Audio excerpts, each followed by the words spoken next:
Cette histoire m'a complètement anéanti.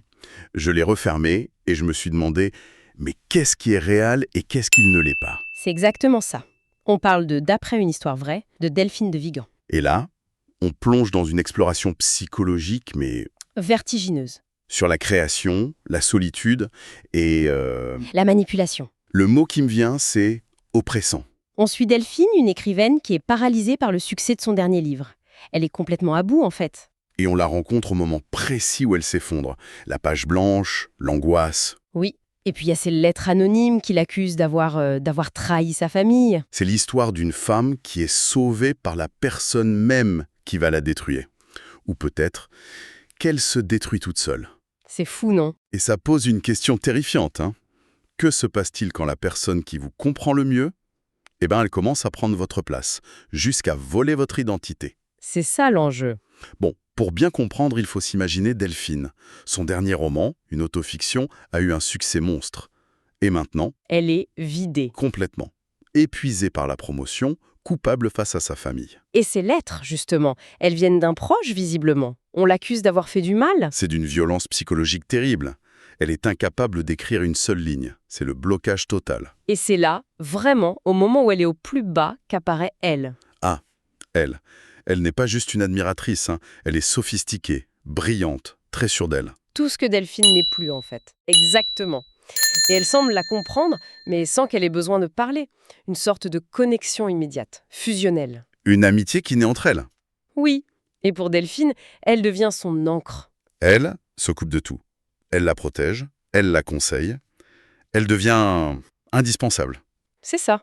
Pour Delphine, c'est une bouffée d'air frais, une alliée inespérée dans sa solitude. Mais elle a une conviction, une obsession même. Pour elle, la fiction, c'est de la triche. Ah oui, Ce qui intéresse les gens, ce qu'elle martèle, c'est le vrai. Elle pousse Delphine à écrire sur ses peurs, sur sa propre histoire. Encore une fois. donc une pression s'installe. Subtile, mais constante. Et cette amitié, au début si parfaite, elle commence à changer. Elle devient exclusive. Oui. Elle s'installe peu à peu chez Delphine. Elle répond à ses mails, gère son emploi du temps. Elle l'isole, en fait, de ses amis, de son compagnon. Cette aide, ça commence à ressembler à une prise de contrôle. Et elle devient cette voix dans sa tête. C'est exactement ça. Une sorte de conscience extérieure, mais diabolique. Elle pointe du doigt les faiblesses de Delphine. Comment ça? Elle critique son confort, sa vie qu'elle juge anesthésiante. Elle lui dit qu'une vraie écrivaine doit puiser dans la souffrance. L'emprise psychologique devient totale. Complètement. Et puis, ça devient encore plus étrange. Le mimétisme, Voilà. Elle adopte la même coupe de cheveux que Delphine, s'habille comme elle. c'est glaçant. Les frontières entre les deux femmes commencent à s'effacer.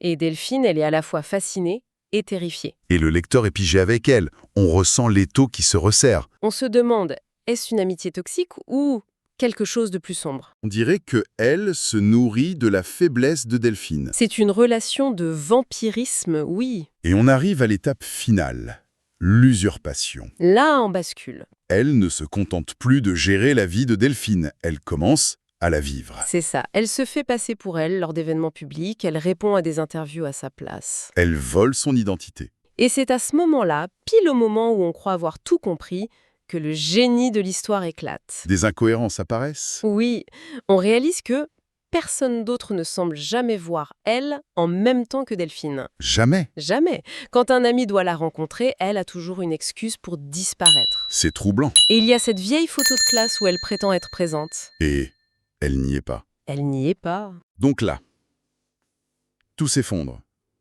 On est enfermé dans la tête de Delphine. On est aussi perdu qu'elle. On ne sait plus quoi croire. Exactement. Est-ce que elle est une manipulatrice perverse ou est-ce que Delphine a tout inventé? On est en plein dedans. Est-ce que c'est le récit d'un harcèlement ou celui d'une schizophrénie? Et le livre ne donne pas la réponse. L'histoire pousse Delphine jusqu'à un point de rupture, un moment où elle doit affronter cette présence qui a envahi sa vie. Une confrontation. Oui, mais la fin, elle n'offre aucune réponse simple. Au contraire, elle nous laisse avec la question la plus troublante. L'auteur nous abandonne dans un doute abyssal. Qui est elle? Un personnage réel? Un fantôme du passé? Une projection mentale? Ou la part sombre de Delphine elle-même. La fin ne tranche pas, et elle nous force à vivre avec cette incertitude. C'est ça le vrai thriller. Qu'est-ce qui était vrai finalement? C'est la question qui reste, suspendue. Et le coup de génie, c'est le titre même du livre, d'après une histoire vraie. Delphine de Vigan joue avec nous, avec le lecteur, le même jeu que elle joue avec son personnage. Tout à fait. Elle nous pousse à nous demander où s'arrête la fiction, où commence la réalité. Et cette question, elle continue de nous hanter, bien après avoir tourné la dernière page. Tiens, justement, ça me fait penser, j'ai une bonne nouvelle pour vous qui nous écoutez. Ce livre est disponible sur Audible et vous pouvez le récupérer gratuitement en cliquant sur le premier lien dans la description.